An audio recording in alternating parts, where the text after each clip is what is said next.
frères qui sont dans cette lutte, toutes les sœurs, nous vous disons merci. Vous tous qui êtes des panafricains, qui pensent au Togo, qui pensent que sans le Togo, toute l'Afrique ne sera pas réveillée, nous vous disons merci.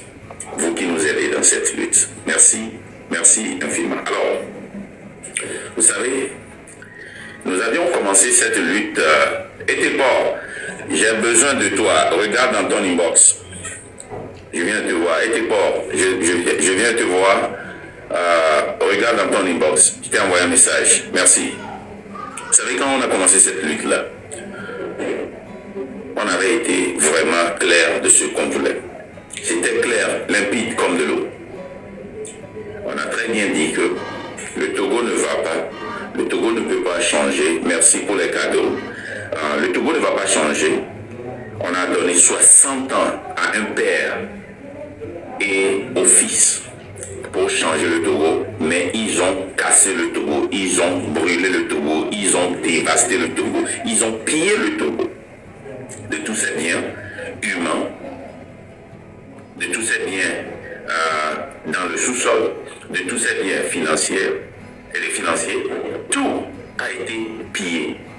Ils nous ont tous volés. Ils ont tout pris.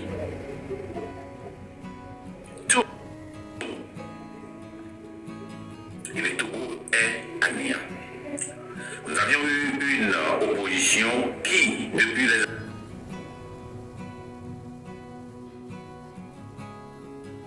années 90, a lutté contre ce gouvernement et a fait des négociations sur négociations. Et ça n'a jamais changé. Nous n'avions jamais gagné l'élection depuis les années 90 que le vent de la démocratie a soufflé sur le Togo. Dans presque tous les pays d'Afrique, depuis la démocratie, au moins il y a eu un changement avant de revenir à la dictature. Au moins. Le Togo est un cas particulier. Le Togo est comme un enfant qui n'a pas suivi les transformations normales pour grandir. Le Togo est compliqué. Le Togo, s'il y a élection, l'arbitre, les joueurs, le VAR, la commission qui prend en charge aux élections, tout est dans le camp du pouvoir. Et chaque fois que nous faisons des luttes et que quelqu'un s'avère à la tête de cette lutte, il y a toujours eu des querelles, des bagarres à cause des ambitions personnelles, à cause des ambitions des partis politiques. Et pour ça, nous n'avons jamais franchi la ligne de la victoire. Nous avons toujours échoué. Nous avons toujours vu la ligne, mais nous n'avons jamais franchi cette ligne. Nous avons pris du temps pour examiner, étudier les échecs que nous avions eus. Et dès le début, nous avions bien dit que notre objectif, c'est de rompre avec tout ce qui n'a pas marché. Ça veut dire que nous allons voir la lutte que nous avions faite dans le passé, voir ce qui a marché et essayer de reproduire ce qui a marché, mais en étant conscient de l'état actuel dans lequel nous sommes aujourd'hui. Parce que si quelque chose a marché dans les années 90, ça ne veut pas forcément dire que ça va marcher aujourd'hui, parce que les temps changent. Et voir ce qui n'a pas marché, et voir si ça n'a pas marché à cause du temps, et s'il faut réimplémenter ça, et voir ce qui ne peut jamais marcher et s'écarter carrément de cela. Et dans nos analyses, nous avions vu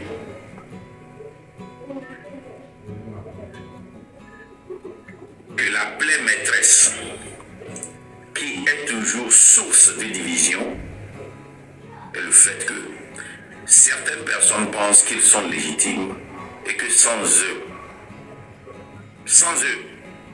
s'ils ne sont pas devant, la lutte peut échouer et peut être reportée. Ces gens-là pensent que c'est juste par les élections qu'on peut changer le Togo, quels qu'en soient les cas. et nous sommes allés à plusieurs élections. Nous sommes allés à 28 négociations. Des négociations qu'on n'a jamais gagnées. Ce n'est pas que le peuple n'a pas répondu. Le peuple dans la diaspora et au Togo sont sortis massivement. Mais on les a dirigés vers la mer. On les a dirigés vers la plage. Quand le peuple voulait aller à la présidence pour arracher le pouvoir, on nous a envoyés à la plage. Quand le peuple voulait s'élever contre le pouvoir dictatorial de Faure Sassina Massimbe, on nous a calmés. Nous avons vu ça encore et encore et encore. Nous avons vu des temps où même la coalition s'était brisée pour rendre des comptes personnels. C'est le cas de 2015, le cas de 2020, où les gens s'achamaillaient sur le fait que quelqu'un doit prouver s'il a gagné les élections, qui a redonné une force à Faure de reprendre le pouvoir. En 2020, on a vu ce cas où l'opposition pouvait se réunir derrière Agboyome Kodjo. Mais ils ont préféré rendre un compte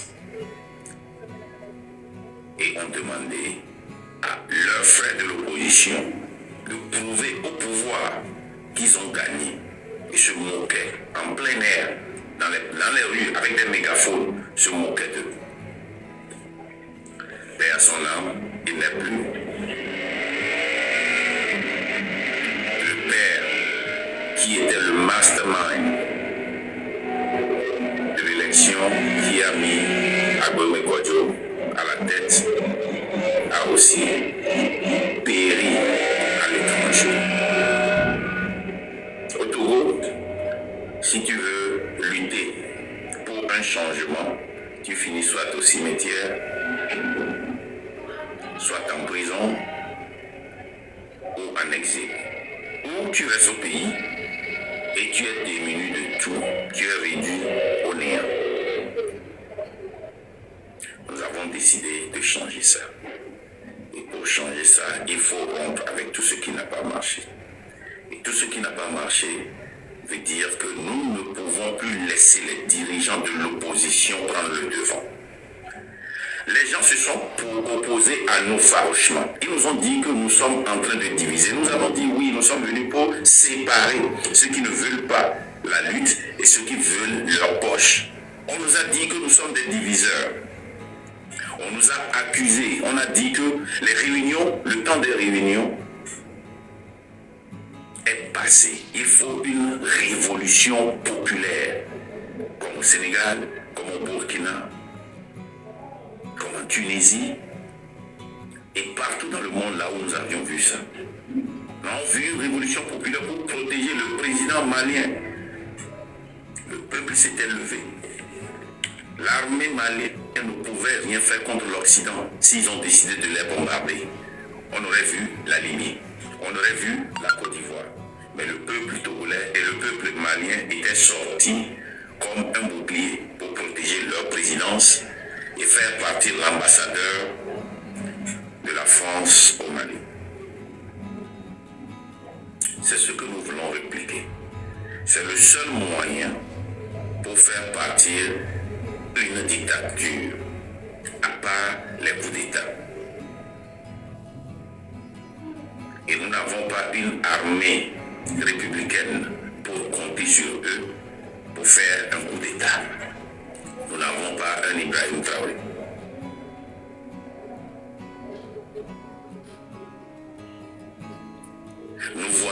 Nous avions bien dit de ne pas compter sur l'AES ou n'importe quel pays pour sauver le Togo. C'est le Togolais qui doit se sauver. Écoutez, il y a longtemps, l'Afrique a été opprimée. Par qui? Par l'Occident. Au détriment du développement de leur pays, quelle qu'en soit la dictature dans les pays africains. nous voyons maintenant aussi que les pays africains qui commencent par sortir de cette oppression essaient de développer leur pays au détriment des autres pays qui souffrent déjà. Nous savons tous les biens que Ibrahim Traoré fait au Burkina, nous l'admirons, nous l'avons toujours présenté ici.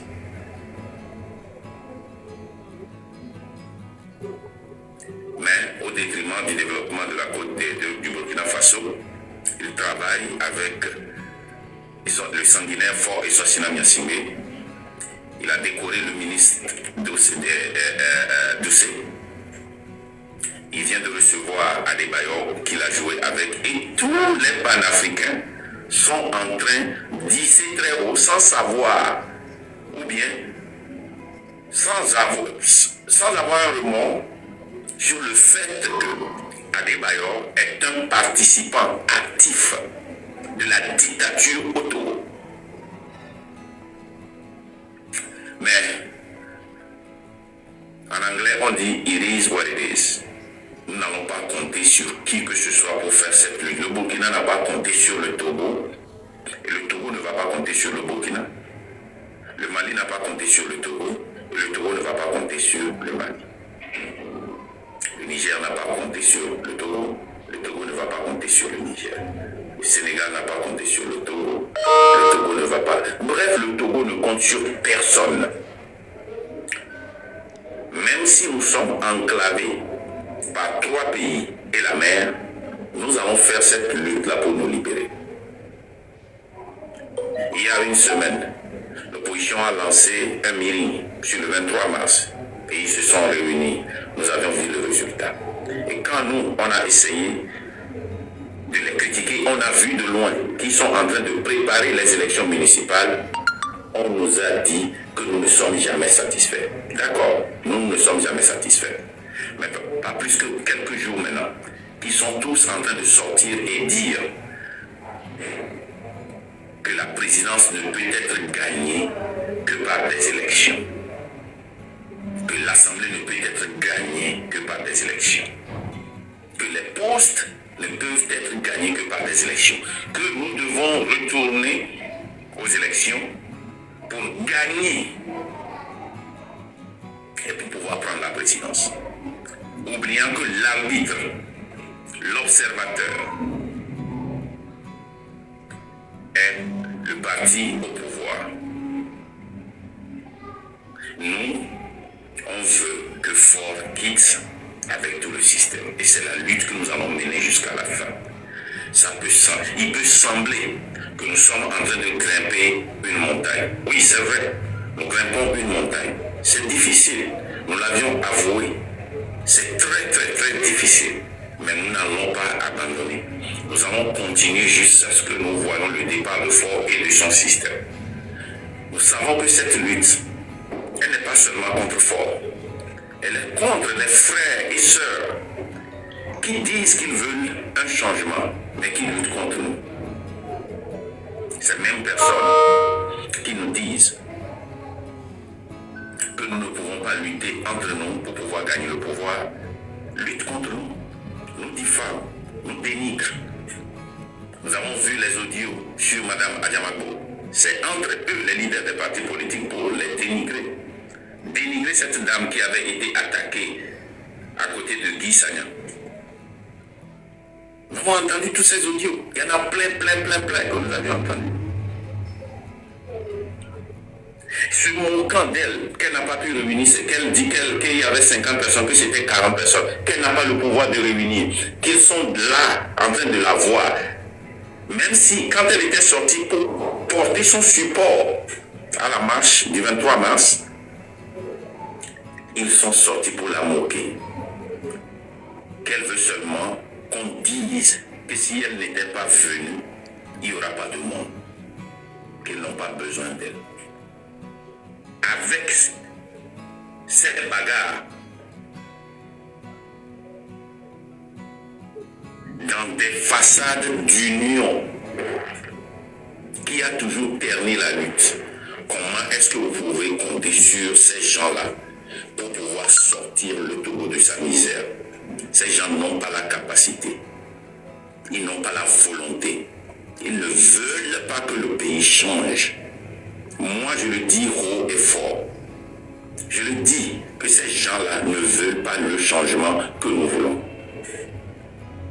Nous avons vu ça à la mort du Père. Quels sont ceux qui ont mis fort à la tête? C'est ces mêmes vieux.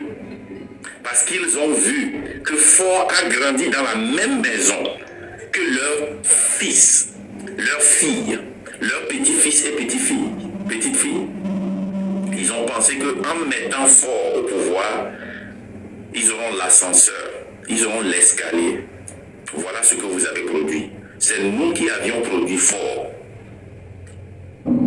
Fort est le produit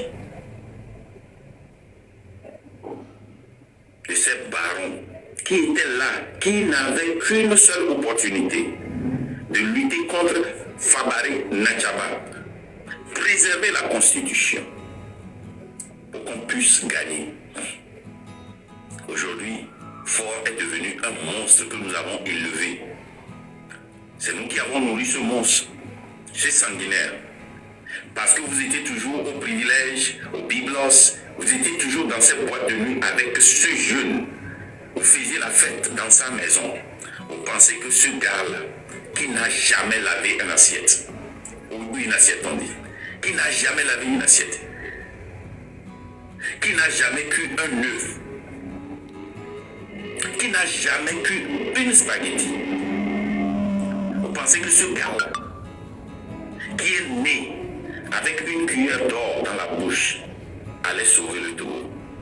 Mais c'était un monstre. Le népotisme ne peut nous amener nulle part. Et ce népotisme-là continue. Ce népotisme-là continue.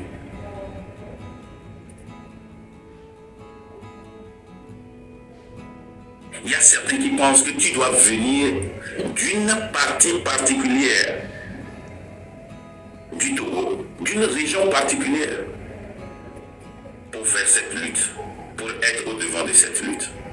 Ça existe, on a ça parmi nous. On essaie de cacher ça, mais c'est la vérité.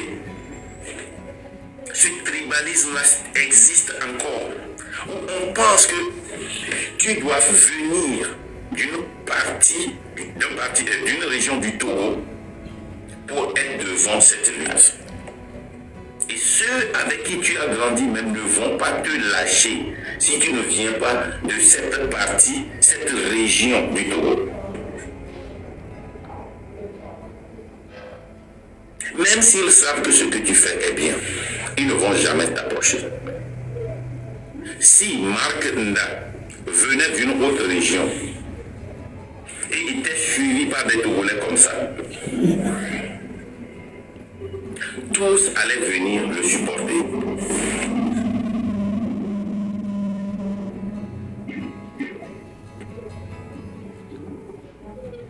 Nous l'avons vu, ils l'ont fait avec Agboiba. Ils l'ont fait avec Tibi. Même si tu viens du sud et que tu n'es pas d'une région particulière, tu ne peux pas être devant une lutte. Pire encore, si tu es une femme. Pour eux, pour ces vieux-là, les femmes, leur place, c'est à la cuisine. Alors que nous avons des femmes brillantes, jeunes, un peu certains âgés, comme Adjamago, qui ont la conviction du changement. Cette femme qui a été brutalisée par la police, qui était dans toutes les presses, et on a critiqué l'opposition de n'avoir pas utilisé cette lutte-là pour que nos frères de la sous-région puissent comprendre ce qui se passe. N'ont pas pu donner le micro à Mme Adjamago, n'ont pas pu parler de cet événement. Tout ce qu'ils ont dit, c'est que ce qui est arrivé à Guy Sagna ne va pas arriver ici. Ils n'ont même pas donné le micro à une seule femme à cet événement. Madame Adjamago est venue, on ne l'a même pas saluée. Quand nous on parle, on nous dit que nous sommes en train de diviser. Nous sommes là pour pointer ce qui ne va pas, pour changer, pour qu'on puisse évoluer.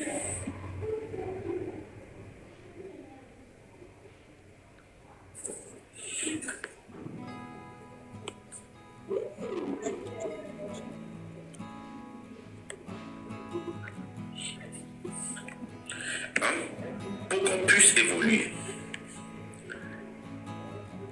Ce que nous disons ici,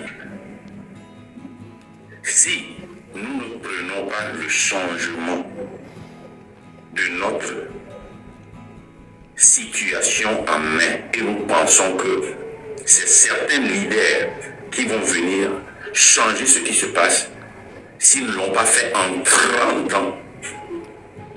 S'ils ne l'ont pas fait en 30 ans, vous pouvez leur donner encore 30 ans, ils ne le feront pas.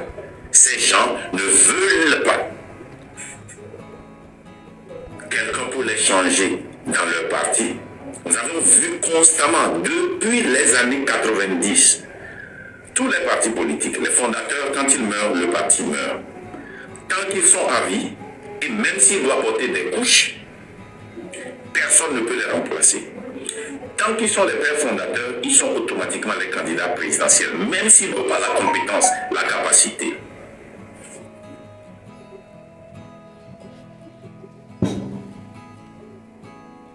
Les partis politiques sont devenus des associations qui collectent des fonds sans projet, des fonds sans compte. Et nous avons dénoncé ça plusieurs fois. Et nous sommes devenus maintenant la cible des partis de l'opposition. Hier,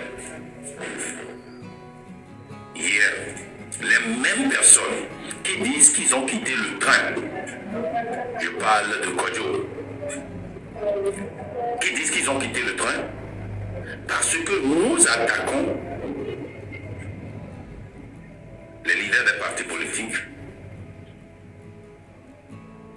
out of nowhere, sans provocation, à juger, de nous dénigrer, de nous diffamer, de nous ridiculiser.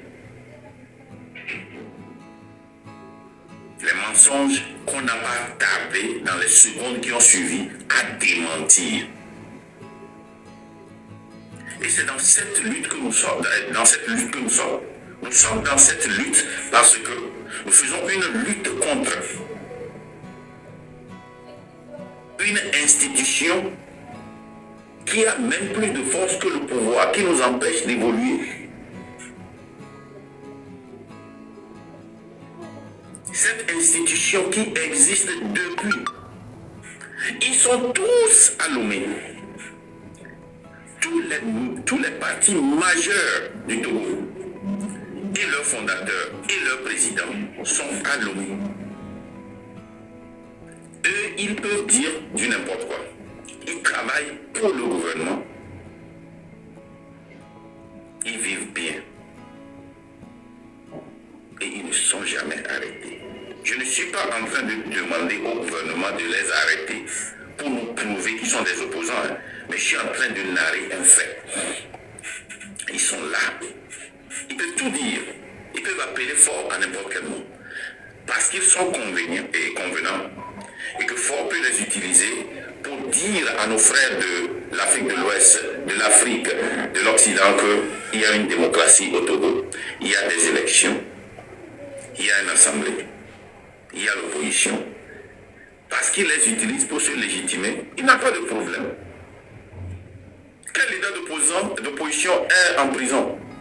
C'est dans le temps d'Agoïbo que l'opposition était toujours enfermée. Et ça faisait du bruit. Mais il y a presque 20 ans, si je me rappelle bien, aucun. Parce que Faure est un génie.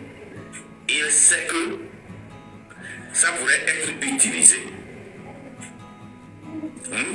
Ça pourrait être utilisé pour diffamer, pour légitimer le gouvernement togolais. Et voilà pourquoi il s'en fiche pas mal. Mais un citoyen lambda qui dit fais ta part, qui utilise les mêmes mots, phrases que quelqu'un a utilisé pendant des années dans ce pays, est actuellement en prison. Et le juge l'a cité. La raison pour laquelle il a été arrêté, c'est à cause de la phrase, je cite, c'est le juge qui a dit, fais ta part. Et c'est une incitation à la violence.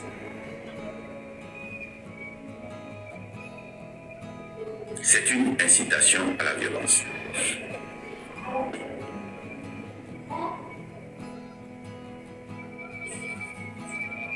C'est une incitation à la violence. Mon frère Togolais, tu peux ne pas aimer la manière dont nous parlons. Tu peux ne pas aimer la façon dont nous parlons. Mais tu sais très bien que c'est la vérité que nous disons. Nous disons la vérité. Ce qu'on dit est vrai. Cette lutte, c'est le peuple seul qui peut faire cette lutte-là. Sur la base de l'union, toutes les luttes ont été fauchées. Sur la base de l'union. Sur la base de l'union, on a toujours répété la même chose. La même chose. La même chose. Si l'opposition était prête à changer leur manière de lutter, et si leur objectif était le départ de Faure et du système, moi, Marc Tenda, je ne serais pas ici en train de sacrifier ma personnalité pour faire un live, pour venir crier dans mon bureau, pour faire des arguments avec certaines personnes avec qui peut-être je n'aurais pas à discuter en temps normal. Mais j'ai décidé de faire ce sacrifice parce que nous sommes le résultat de ceux qui ont fait la lutte dans le passé. L'échec n'est pas une mauvaise chose. Moi, j'aime l'échec. J'aime l'échec. Toute personne, il y a des dizaines de Togolais qui sont venus dans mon bureau ici pour recevoir des conseils de business. Je ne leur parle jamais du succès parce que ils ont déjà étudié ça et c'est à cause de ça qu'ils sont venus me voir parce qu'ils savent qu'il y a du succès dans ce business. Je me concentre toujours sur l'échec, les conséquences, comment se préparer pour subir ces échecs quand ils tombent, comment se tenir debout. Je me concentre sur les erreurs que moi j'ai faites quand j'avais commencé. Vous pouvez leur demander, vous pouvez leur demander. Ceux qui m'écoutent sont encore en business et font de l'argent aujourd'hui. J'ai toujours en tête une sœur. J'ai eu des gens qui ont défilé ici. Elle était la première à m'écouter. Et l'année qui a suivi, je lui ai demandé quel est ton chiffre d'affaires. Elle dit qu'elle est sûre qu'elle va faire 500 à 600 et qu'elle va mettre en poche peut-être 250 ou à 100. Je dis très bien. C'est elle seule qui m'a écouté premièrement avant que deux autres ont continué. Ils sont aussi dans leur business. Tous ceux qui sont assis ici et qui sont partis dire que Marc ne focus que dans le négatif et sont allés voir les gens qui peuvent leur dire « Ah, tu vas réussir, tu peux aller, ce que tu fais est bon ». Ils ont tous échoué. Dieu est témoin, ils ont tous échoué. Parce que moi, je dis toujours la vérité. Si tu veux réussir quelque part, tu dois reconnaître quand tu fais des erreurs et changer. Mais il faut aussi avoir des principes. Quand tu as des principes, ne renonce pas à tes principes parce que 1000 personnes sont contre ce principe et toi seul tu te vois éloigné. Plutôt, quitte ces 1000 personnes et reste seul. Ces principes, ou l'une de ces principes dans le train de la liberté, est que nous allons nous séparer de ceux qui n'avaient pas marché, de ceux qui nous avaient noyés. C'est l'une de ces principes. Cette vérité, on nous a toujours dit, quand vous vous critiquez, Faure continue. Mais quand on s'est unis pendant plus de 30 ans, 40 ans, fort et son père ont gagné facilement et ont brisé l'opposition. Ils ont toujours élevé la personne qui est devant en lui faisant des propositions. Et cette personne-là finit par se tourner contre nous. Regardez Kofigo, un gars qui devait être en retraite aujourd'hui. Pendant des années,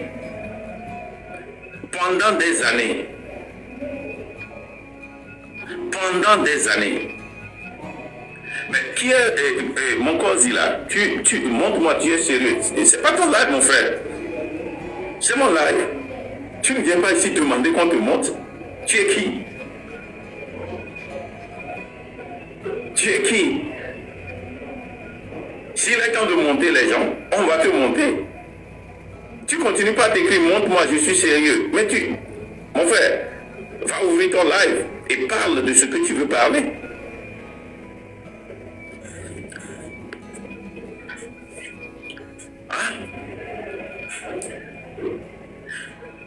On s'est unis plusieurs fois. Je prends le cas de 2017, 18, 19. Tipeee, quand il a commencé, les gens ne l'ont pas cru. Exactement comme nous avons commencé. Et quand il a commencé par prendre du poids, les gens ont commencé par le suivre. Quels sont ceux qui l'ont trahi? Ceux qui sont venus s'unir à lui au nom de l'aider. Ses propres interprètes.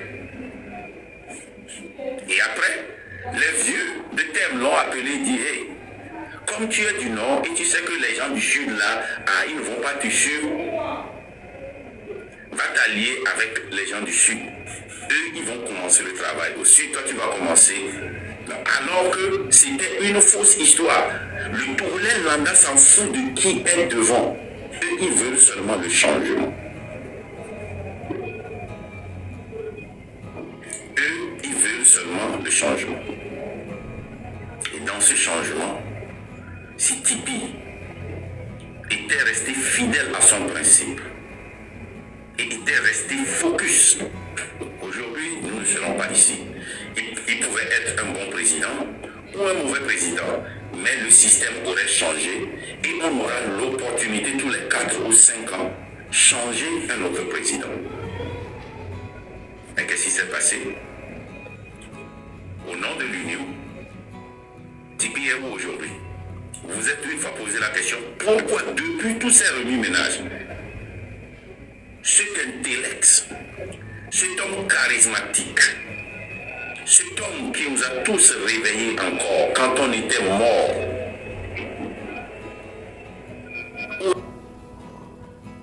où est-il? Pourquoi il ne sort que des vocales?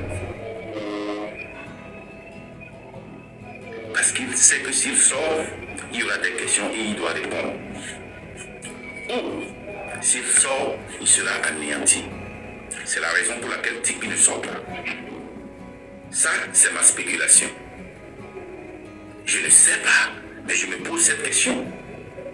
Tout ce vide au niveau des partis politiques, jusqu'à présent, la seule personne depuis 2017 qui était présente constamment sur les réseaux sociaux était Tipeee sur Facebook.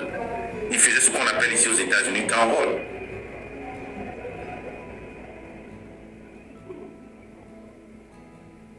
Où est-il? Comment quelqu'un qui a été si charismatique pendant des années et a réveillé le taureau disparaît dans le vide et que les Togolais n'ont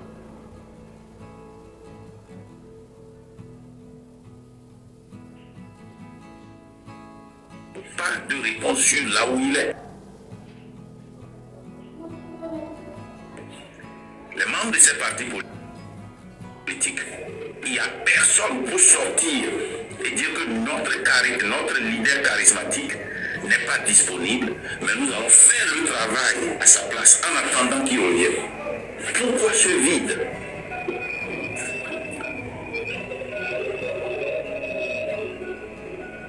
Pourquoi ceux qui le dirigent aujourd'hui ne peuvent pas venir et nous dire où est Tipeee? C'est pour cela que nous disons qu'il est temps que le Togolais prenne les choses entre ses mains. quand nous avions dit ici que les études que nous avions faites dans une révolution populaire, il faut 4,6% de la population pour changer. Les gens nous ont dit, oh non, il faut que tout le monde, on a dit, impossible, allez étudier toutes les révolutions. Dans une démocratie, vous avez besoin de vous unir. Prenez la Côte d'Ivoire, vous avez besoin de tout le monde. Vous faites des compromis. Au Bénin, vous avez besoin de tout le monde, vous faites des compromis, vous faites vous perdez ici, vous gagnez ici. Mais dans une dictature, il faut une révolution. Une révolution pour faire partir, il faut 4,6%. Ce qui faisait autour de 400 000, 500 000, 400 000 personnes au plus. Mais nous, dans le temps de la liberté, on a exagéré et on a dit on veut 1 million. Les gens sont venus ici, ils ont crié comment est-ce que vous pouvez changer le pays avec 1 million de personnes. On a dit donnez-nous une révolution. Regardez le Kenya est dans une démocratie. Mais ceux qui étaient sortis dans la rue là, ça n'atteint même pas le 1/10 de la population dans la ville. Mais ils ont pris en assaut l'Assemblée nationale. C'était brûlé. La loi a passé, mais le président a refusé de signer. Le président qui a poussé cette loi-là pour que ça passe. Je quittais le Kenya et les quelques jours qui ont suivi, ça a commencé et on m'a appelé, on m'a dit, mais toi tu as chance, hein? Tu as vu l'hôtel dans lequel tu étais, tu as vu blablabla. J'étais là-bas. Prenez le Burkina, quand ils ont fait partie des Blaise Compaoré. Mais prenez ça, ça n'atteint pas le 1/10 de la population qui avait envahi la ville là-bas. Le Burkina est 2 fois plus peuplé que le Togo. Mais quand ils se sont réunis, qu'est-ce qu'ils ont dit? Qu'ils ont besoin seulement de 1 million de personnes. Les mêmes personnes qui nous ont critiqués.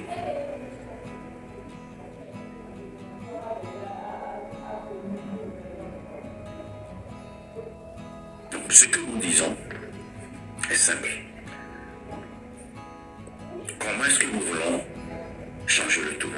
Nous pensons qu'il n'y a aucune dictature. Les recherches sont là à prouver ça. Je prends le cas de l'Iran. Le cas de l'Iran. Les balles réelles étaient tirées. Ils ont envahi l'ambassade des États-Unis. La personne qui coupait les têtes, la personne qui était là mangeant, quand on tuait quelqu'un, quand on maltraitait quelqu'un, il a fui le pays. Ça n'atteindait même pas 4,6% de la population. Il a fui. Il n'y a aucune dictature dans le monde qui peut résister à une révolution populaire. Ça n'existe pas. Et quand c'est trop, quand le peuple en a marre, le peuple prend toujours les choses en main. Prenez le cas aux États-Unis. Vous voyez, Trump a reçu le bénéfice du doute. Non, avant d'arriver à Trump, Biden, les présidents, il n'y a qu'un seul, 1 ou 2 présidents dans l'histoire des États-Unis, président ressortissant, qui n'a pas gagné aux élections. Le dernier était George Bush père. Même s'ils sont impopulaires et on les appelle incumbents, ils gagnent toujours. Et Biden allait gagner. Mais une petite minorité de la jeunesse s'est levée et a dit, nous voulons un sang chaud. Un jeune ou une femme. On a dit, Biden reste à l'écart. Il n'a pas aimé. Mais la pression, lui qui était sorti plusieurs fois pour dire, je n'irai nulle part, sous la pression de la jeunesse, il a cédé. Pour la première fois dans l'histoire des États-Unis, sous la pression des jeunes qui ont occupé les universités ont fermé, ils n'ont pas pu faire leur graduation. Pour la première fois dans l'histoire des États-Unis et de l'Israël, les États-Unis ont refusé, ont bloqué l'armement qui devait aller aux Israéliens. Pourquoi? La pression. Et maintenant, regardez, le plus riche homme du monde, prenez le nombre de Tesla qui ont été brûlés, ça n'atteint pas le 1/20 des Tesla qu'ils ont fabriqués ou qui circulent. comme ça et la pression sur les juges a changé de camp. La pression sur le gouvernement a changé de camp. Ça n'existe pas dans le monde entier. Ça n'existe pas. Quand le peuple se lève, surtout dans le monde digital maintenant, où tout est filmé, où tout le monde, IB peut voir les Togolais en train d'être malmenés, va se mettre à l'écart du Togo. Le Bénin va se mettre à l'écart, le Ghana, le Burkina, le Sénégal, la France, les États-Unis. Ils ne vont pas venir nous aider, mais s'ils voient que les choses se tournent, ils vont se mettre de notre côté. Ils n'ont pas le choix. Parce qu'ils savent qu'un nouveau gouvernant va arriver. Et si ce gouvernant vient, ils doivent travailler avec lui ou elle. C'est pourquoi nous demandons que le peuple prenne les moyens en ses mains. Est-ce que les leaders de l'opposition sont indispensables? Moi, je ne pense pas qu'ils sont indispensables. Ils ont un rôle à jouer. Marafat, ils ont un rôle crucial d'aider cette jeunesse, d'exploiter cette jeunesse pour changer le pays et venir maintenant aux élections. Si moi j'étais un leader de l'opposition, aujourd'hui à Lomé, je serais le plus populaire. Je vais me mettre derrière les jeunes, je vais les pousser parce qu'ils connaissent l'Internet, parce qu'ils connaissent les réseaux sociaux, je vais les exploiter. Si moi j'étais un leader de l'opposition, toute personne qui dit venez au pays, bloquez-les. Quand on va venir au pays, on va discuter, ils vont nous regarder. Nous, on est ici, on ne peut pas venir au Togo pour dire ce que nous pensons, c'est ici seulement. Hein? Donc, les leaders de l'opposition ont une opportunité, à exploiter le droit de la liberté, à exploiter la jeunesse dans le bon sens pour le changement. Et là, ça va dégager les obstacles pour qu'ils puissent maintenant rentrer dans cette politique où le terrain est plat. Même la Côte d'Ivoire, qui est une démocratie que nous envions, le peuple prend ses responsabilités en main. Le peuple prend ses responsabilités en main.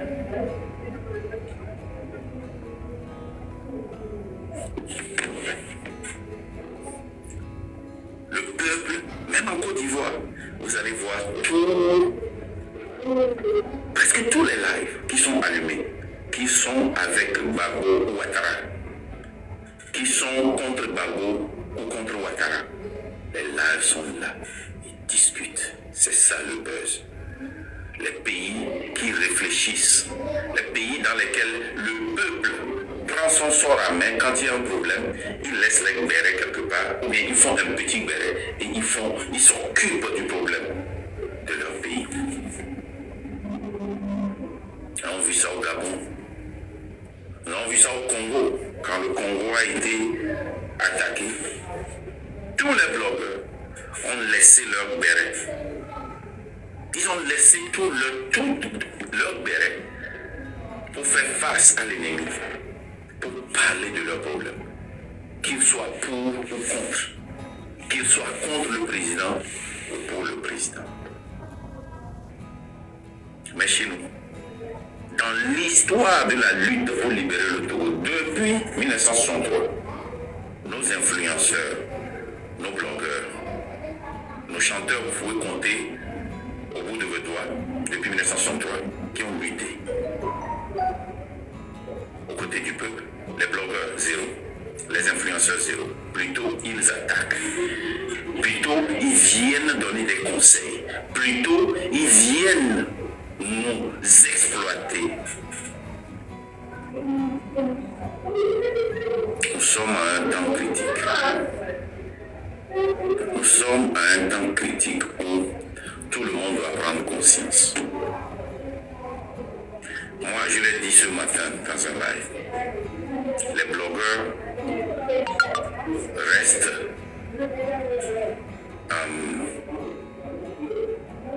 connectés pendant 12 heures de temps, 18 heures de temps, 24 heures de temps pour une somme minime. Mais je défie toute personne qui va changer sa tactique pour défendre le Togo pour une cause noble et parler des problèmes de son pays, voir s'il va rester ouvert pendant 12 heures pour recevoir ou collecter ce qu'il a. Je ne dis pas que moi je vais venir donner des cadeaux, non.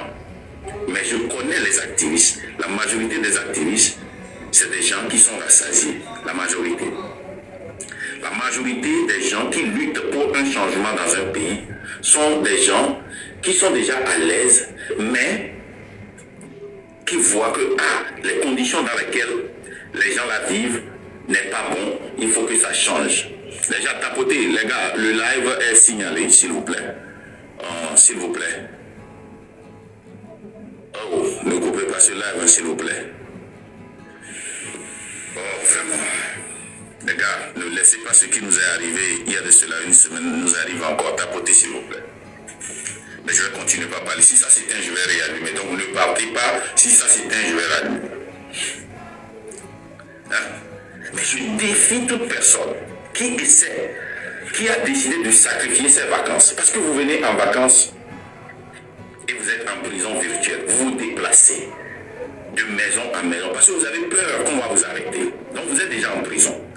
Il y a plusieurs lieux pour aller en vacances. Vous sacrifiez ça et vous commencez par parler des problèmes du Togo. Vous allez voir, je parle des influenceurs, vous allez voir combien de personnes vont vous supporter. Vous allez voir des gens qui sont debout, des ingénieurs, des banquiers, des docteurs, des avocats vont venir vous supporter. Ceux qui aiment le Togo viendront vous supporter. Mais malheureusement, ce que vous faites, vous promenez dans des lives pour nous donner des conseils. C'est tout ce que vous savez faire. Vous venez ici, vous essayez de nous piéger, vous essayez de créer du buzz et le lendemain, qu'est-ce que vous faites? Vous utilisez ces coupures-là pour déconstruire ce que nous avions construit.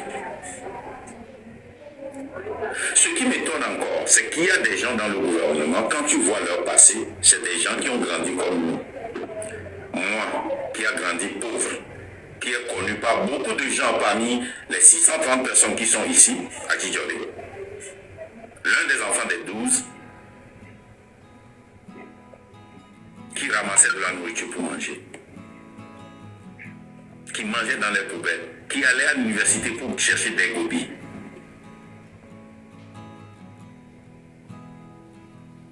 Je ne peux pas en toute conscience être debout et vouloir que mes frères et sœurs au pays soient assis.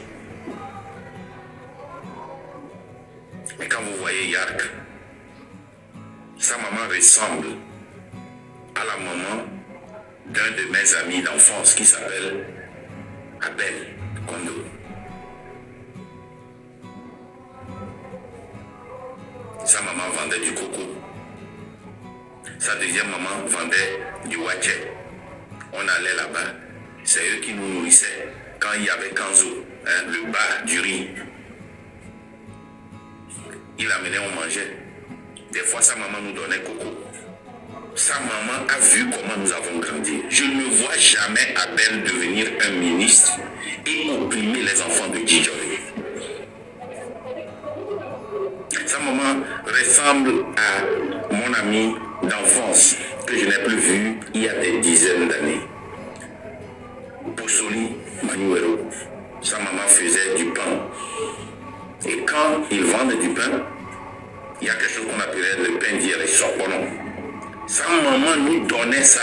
Elle nous donnait du sucre, on met dans l'eau et on mange avec. Je ne vois jamais Manuero ou son grand frère ou sa grande sœur devenir ministre et marginaliser ceux avec qui ils ou elles ont grandi à Djidjolé. Mais il y a que sa maman vendait du coco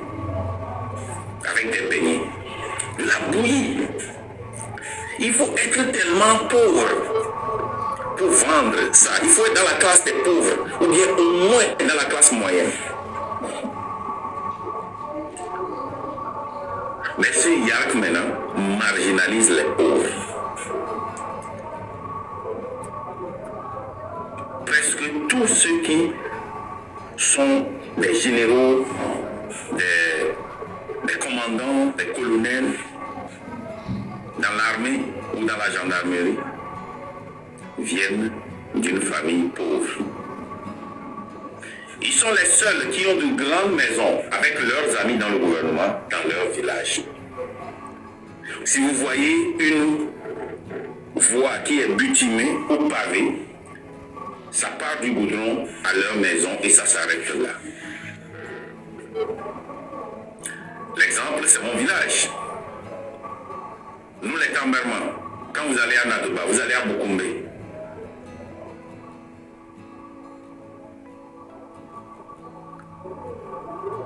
Kanté qui a produit Corto, qui a produit des directeurs de cabinet, des ministres, le village de ma maman, qui a produit des ministres, des grands.